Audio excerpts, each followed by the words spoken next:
ರೇಖಾ ರೇಖಾ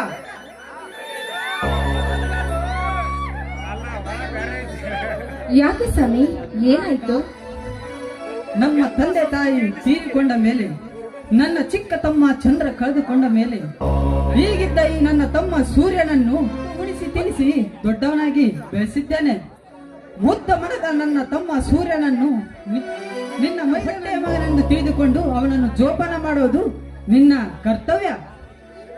ಸ್ವಾಮಿ, ಆ ಜಗನ್ಮಾತೆಯ ಆನೆಯಾಗಿ ಹೇಳುತ್ತೇನೆ, ಆ ಸೂರ್ಯ ನನ್ನ ಮೈದನಲ್ಲ.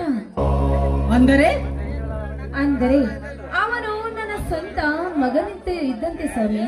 ರೇಖಾ, ಅದು ಯಾವ ಜನ್ಮದ ಪುಣ್ಯವೋ ಏನೋ, ನೀನು ನನಗೆ ಹೆಂಡತಿಯಾಗಿ ಸಿಕ್ಕಿದ್ದು ನನ್ನ 7 ಜನ್ಮದ ಪುಣ್ಯ.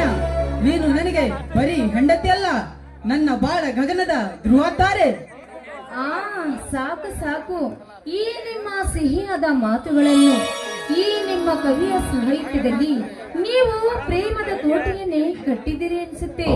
ಈ ಹಿಂದಿನ ಕಲ್ಪನೆಯಲ್ಲಿ ನೀವು ಕವಿಗಳಾಗಿ ಹುಟ್ಟಿದೆ ಎಂದು ನನ್ನ ಭಾವನೆಯಾಗುತ್ತಿದೆ. ಅಂದಾಗ ಈಗ ಮನೆಯಲ್ಲಿ ನನಗೆ ಕೆಲಸವಿದೆ. ಇನ್ನು ಏನು ನಿಮ್ಮ ಸಮಾಚಾರ?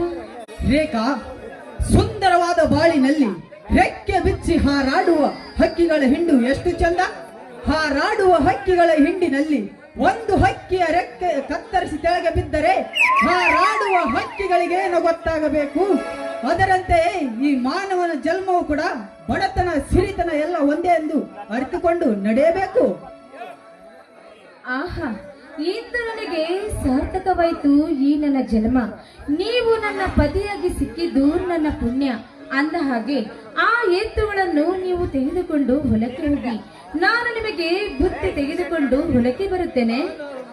ಹಾಗಾದ್ರೆ ಇಂದು ನನ್ನ ಜೊತೆ ಹೊಲದಲ್ಲಿ ಕೆಲಸ ಮಾಡಲು ಪಾಲುಗಾರ್ತೆ ಆದಂಗಾಯ್ತಲ್ಲವೇ?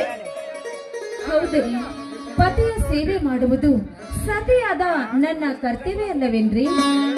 ರೇಖಾ, ಹೊಲಕ್ಕೆ ಹೋಗಲು ಯಾಕೋ ಮನಸ್ಸೇ ಬರುತ್ತಿಲ್ಲ.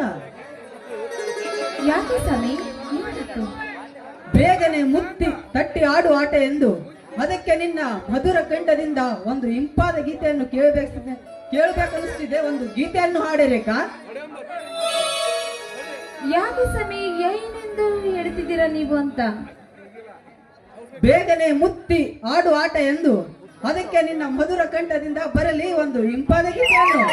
ನಿಮ್ಮ ಜೊತೆ ನಾನು ಹಾಡಲು ನಾನೇನು ಗಾಂಧರ್ವ ಮಗಳೆಂದು ತಿಳಿದುಕೊಂಡಿದ್ದೀರಾ?